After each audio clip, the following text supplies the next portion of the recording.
السلام عليكم ورحمة الله وبركاته. وعدنا من جديد. كده احنا قشرنا خلاص البصل. 8 بصلات قشرناهم.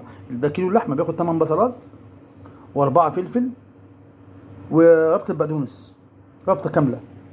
هنا نص هنا نص، عشان انا قسمتها نص كيلو لحمة ونص كيلو لحمة. انا قسمتها كده، اللي عايز يقسم كده يقسم، اللي عايز يعمل كله مرة واحد براحته عادي، مفيش اي مشكلة. انا بتكلم مثلا في يعني في عيلة صغيرة مش لازم تعمل كيلو لحمة. العيلة الصغيرة مش لازم تعمل كيلو لحمة، تاخد نص مثلا دوت وتحط بقى الفلفل بتاعهم اهو. ادي الفلفل دوت فلفلتين اصلا مقطوعهم بطريقه حلوه طبعا، لان اهم حاجه لما تيجي تعمل اكل لازم تشيك اكلك وتعمل اسيست زي محمد صلاح كده يعمل اسيست ويجيب جون. فانا باذن الله بعمل اسيست وبجيب جوان، الحمد لله رب العالمين يا رب. وادي بصلايه، وادي الثانيه، وادي الثالثه، وادي الرابعه. وطبعا التوم بقى براحتكم انتوا بقى، في ناس تحب التوم قوي، ده في ناس بتعمل بتوم بس في ناس اعرفها تعملها بتوم بس، ولا بفلفل ولا بصل ولا بقدونس. بس طبعا الحاجات طبعا دي اعلى، دي نكهه جميله جدا. دي لما تحط مثلا الحاجات دي كلها دي نكهه جميله. طبعا احنا عشان التوم على قد ما اقدر بقى، عشان ده وجعت من كتر تقشير التوم. ناخد نص التوميه، ناخد النص، نص هنا ونص هنا، يعني بالتساوي شويه يعني كده. خلاص خدنا احنا نص اهوت، نحطها فين؟ في الطبق بتاع نص كيلو. تمام كده يا شباب اهو كده 100. والناحيه التانيه برضك نفس النظام، برضك نحط في النص كيلو التاني. ادي واحده، وادي التانيه، وادي التالته، وادي الرابعه. نحط بقى الفلفل، بس الفلفل ده على فكره فلفل حار، خلي بالكم يعني فلفل حار. اللي ما بيحبش فلفل حار يحط واحده كفايه، يعني يحط واحده كفايه. انا اصحابي اللي هنا ما بياكلوا كله بيحب فلفل حار، ما حدش بيحب مثلا بارد، لا بيحب فلفل حار معاه. بس انتوا لو فلفل حار حطوا واحده بس يعني، لانه ممكن في مصر يعني ما بيحبوش فلفل حار قوي يعني في مصر، وفي ناس تحب.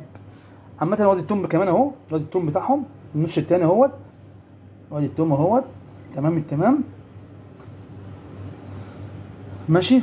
وطبعا الحاجات دي كلها بتتفرم، الحاجات دي طبعا مثلا عندنا مثلا مفرمه كويسه ولا حاجه، مفرمه. البصل ده بتقطع ازاي بقى؟ البصل عشان تبقوا عارفين، البصل بتقطع كده عشان يجي في المفرمه كده. تمام، وكده وكده 4/4 البصل ده بصلايه. تمام كده، عشان مش معقول في حد يحط بصلايه في المفرمه بتقول ده ممكن تخرب المفرمه. تقول ده كلام ابو عبد الله، ده كلام ابو عبد الله المصري، ده كلام تبوظ لنا حاجه بتاعتنا. فانا بص بقطع لكم اهو عشان لما تيجي في المفرمه ما تبصي كلام سليم ولا كلام ايه. صحيح انا يعني في الفيديو دوت ليا كده نداء خاص كده، او يعني رساله لكابتن مصر، الكابتن المعلم الكبير صبري نخنوخ. فبعت له السلامي، بقول له ابو عبد الله المصري او عصام الهادي اكلات عصام الهادي بتمسي عليك يعني بتقول لك انت يعني طبعا يعني نجم من نجوم مصر. يعني محمد صلاح في ليفربول، وصبري نخنوخ في مصر، في كينج في اسكندريه ومصر. حبيبنا صبري نخنوخ، ربنا يديه الصحه والعافيه يا رب، ربنا يسترها معاه ان شاء الله. نرجع تاني بقى لاكلتنا كده. تمام التمام يا باشا. ادي كده خدنا اهو البصلات قطعناهم حتت نص كده 4/4 عشان تيجي في الخلاط. تمام التمام مع الخلط تيجي حلوه كده. تمام التمام. ونيجي الناحيه التانيه برضك في نص الكيلو التاني ده، خلاص كده النص ده خلص.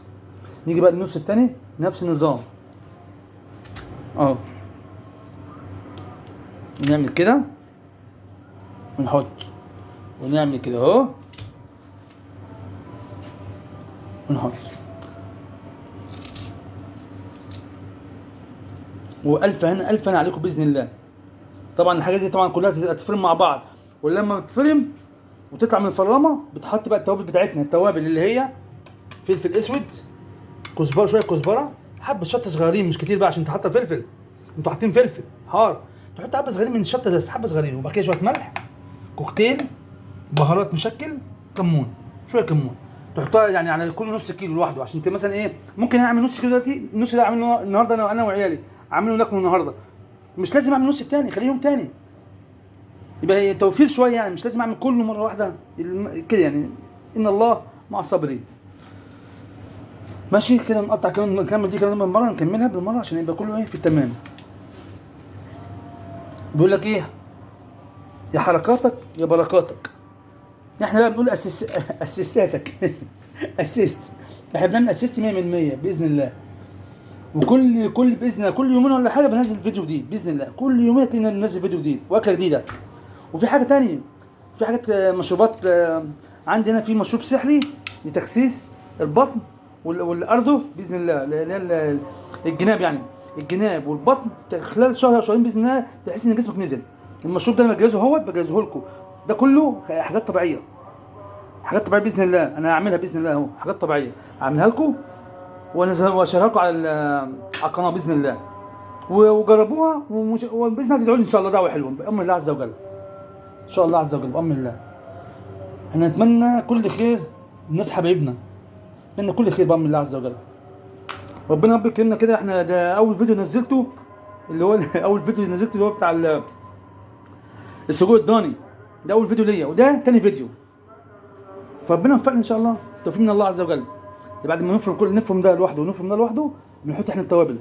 بعد ما نطلع بنحط التوابل، وبعد التوابل بنقسم بقى بنقسمها ونحط كل جزء في رغيف نحشيه.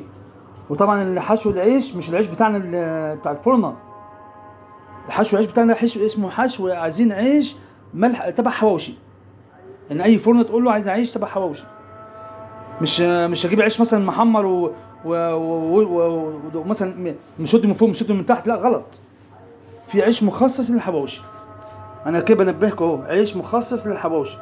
بتجيب مثلا على نص كيلو 6 رغيفه، 6 و6 12. حبيت انت تزود رغيف هنا ورغيف هنا، يمكن الحشوه تزيد، مفيش مشكله، خير وبركه. تمام. يلا بامر الله كده اهوت، انا ايه نفرمها ونظبطها، وبامر الله عز وجل ايه اجي بقى في التسويه، ابعت لكم الصوره بتاعت التسويه باذن الله ان شاء الله عز وجل. سلام.